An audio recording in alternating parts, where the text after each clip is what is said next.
Classroom of the elite का episode 9 आ चुका है। इन ईयर 2 की सबसे तगड़ी स्पेशल एग्जाम फाइनली स्टार्ट हो चुकी है। आयनो जी के पीछे सुकीशिरो पड़ा हुआ है, व्हाइट रूम के स्टूडेंट पड़े हुए हैं, बाउंटी हंटर्स तक पड़े हुए हैं। तो इन सारे बंदों को सर्वाइव करते हुए आयनो जी स्पेशल एग्जाम में कैसे लड़ेगा, कैसे इस एग्जाम को पास करेगा, क्या वो फर्स्ट प्लेस ला सकता है, ये सारी चीजें देखना बहुत ज्यादा इंटरेस्टिंग होगा। इसके अलावा लाइट नॉवल के अंदर से 5 इंपॉर्टेंट सीन मिसिंग होते हैं एनीमे के अंदर, जो कि बहुत ज्यादा जरूरी है आगे के एपिसोड के लिए। तो इन सारी चीजों के बारे में बात करेंगे। So let's start with the video. Episode की स्टार्टिंग में पहले तो हमें नाना से के पास्ट के एक ग्लिम्स देखने को मिलती हैं। अगर तुम भी देख के कंफ्यूज थे कि भाई ये हो क्या रहा है, तो टेंशन मत लो। लाइट नॉवल के अंदर भी अभी हमें पता नहीं चलता कि एग्जैक्टली क्या था उसका पास्ट, बस हमें उसके एक ग्लिम्स दिखाई गई है। आगे जाके तुम्हें पता चलेगा। आयनो जी केस से बात करता है एंड फाइनली हमें रूल्स एक्सप्लेन किए जाते हैं इस एग्जाम के। अब मैं तुम्हें सारे रूल्स वापस से नहीं समझाने वाला, लेकिन 3 इंपॉर्टेंट चीजें मिसिंग थी। First of all, light novel के अंदर ये एम्फोसाइज किया जा रहा था कि ग्रुप में रहना कितना ज्यादा जरूरी है। जैसे कि इनके ये रूल नहीं था कि तुम अगर कोई एरिया में जाते हो तो तुम्हें फर्स्ट प्लेस के 10 पॉइंट मिलेंगे।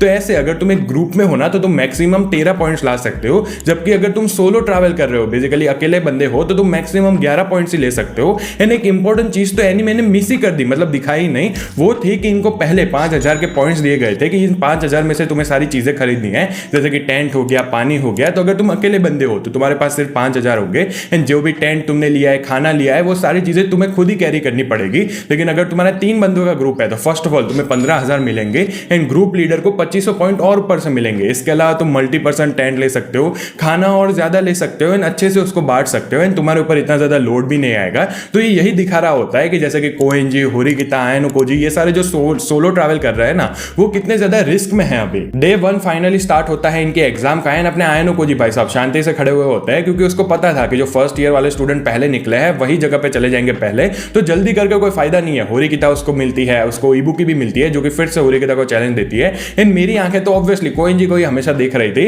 लेकिन एक चीज मैं एनीमे की तारीफ करना चाहूंगा कि ये तुम्हें विजुअलाइज काफी ज्यादा अच्छे से करवाती है एंड इसमें हमेशा पॉइंट रहेगा एनीमे के पास अगर तुम लाइट नॉवल से कंपेयर करो तो। क्योंकि जब मैंने लाइट नॉवल पढ़ी थी तो ऑब्वियसली मैं सोच तो रहा था कि हाँ भाई ऐसा आइलैंड होगा, ऐसी सारी चीजें होगी, लेकिन जब एनीमे में मैंने देखा ना कि भाई आइलैंड क्या बड़ा लग रहा था, तो एक्चुअली में तुम्हें ग्रेविटी पता चलती है इस एग्जाम की। ओ कि भाई को अगर आयनो जी इधर से इधर ट्रैवल कर रहा था तो ऐसे जा रहा था, ऐसे टेरेन में ट्रैवल कर रहा था, तो एनीमे में ये प्लस पॉइंट तो हमेशा ही रहता है। एंड यहाँ पे 2 इंपॉर्टेंट सीन मिसिंग थे फिर से। फर्स्ट ऑफ ऑल, जब आयनो जी खड़ा होता है तो उससे आगे किरुइन मिलती है। अभी जो किरुइन एंड आयनो जी की जो जगह होती है ना वो सेम होती है, तो किरुइन उसको ऑफर करती है कि चल हम दोनों साथ में ही चले जाते हैं, लेकिन आयनो जी उसको मना कर देता है क्योंकि उसको डाउट होता है कि क्या वो किरुइन के साथ कीप अप कर पाएगा। मतलब यहाँ पे उल्टा नहीं है, उसको ये डाउट था कि वो शायद से किरुइन की स्पीड को मैच ना कर पाए।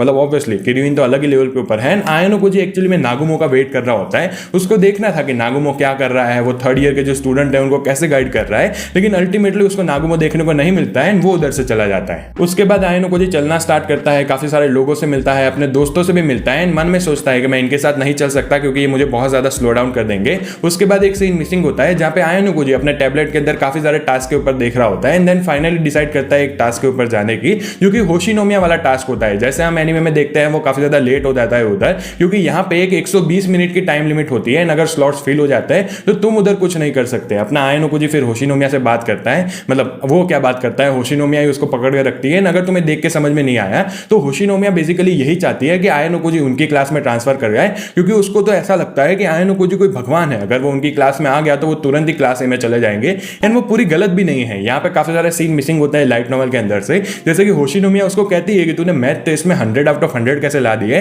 क्योंकि उसमें तो कुछ ऐसे सवाल थे जो कि मैं भी सॉल्व नहीं कर सकती। आयनो जी कहता है कि ऐसा नहीं है, हमारे ईयर में काफी सारे टैलेंटेड स्टूडेंट हैं जो कि उसको सॉल्व कर सकते थे।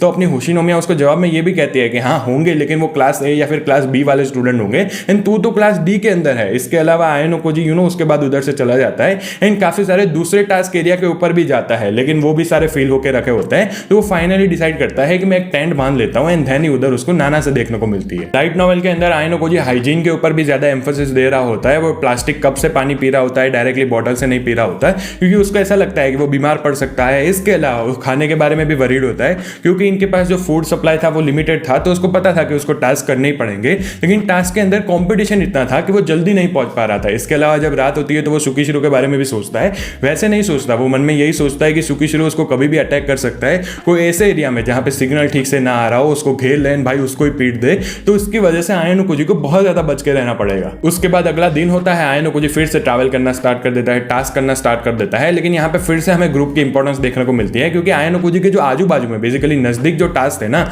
उसमें एक रिक्वायरमेंट थी कि एटलीस्ट तुम 2 बंदे होने चाहिए। एंड इसकी वजह से आयन ओकोजी को काफी ज्यादा प्रॉब्लम हो रही थी, क्योंकि वो तो अकेला बंदा था। एंड फिर से हमें पता चलता है कि कैसे ग्रुप्स में रहना ज्यादा एडवांटेजेस है। आयन ओकोजी टोटली 26 पॉइंट को अचीव करता है। एंड देन फिर से नानासे से मिलता है, जो कि उसको कहते हैं कि क्या मैं तेरे साथ ट्रैवल कर सकती हूँ। आयन ओकोजी मन में थोड़ा डाउटफुल होता है कि भाई ये मेरे साथ ट्रैवल क्यों करना चाहती है, पहले भी ये हुसैन के साथ मिली हुई थी, लेकिन अल्टीमेटली उसको हाँ कर देता है। लेकिन ऑब्वियसली उसको पूछता है कि क्या तू मेरे साथ कीप अप कर सकती है। नानासा जैसा हमने देख के रखा है, उसका स्टेमिना तो बहुत ज्यादा है। इसके अलावा 2 सीन मिसिंग होते हैं नानासे के।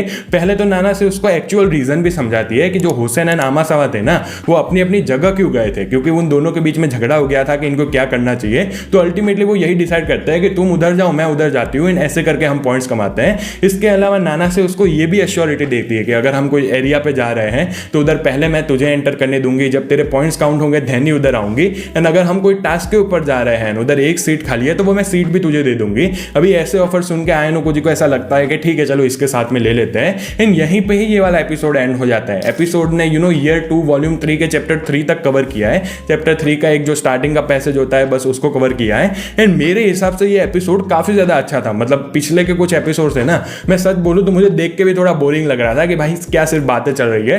लेकिन यस, फाइनली जो एक्शन है वो स्टार्ट हो चुका है। जो आने वाले एपिसोड होंगे वो और भी ज्यादा तगड़े होने वाला है, तो तुम्हें बहुत ज्यादा मजा आने वाला है।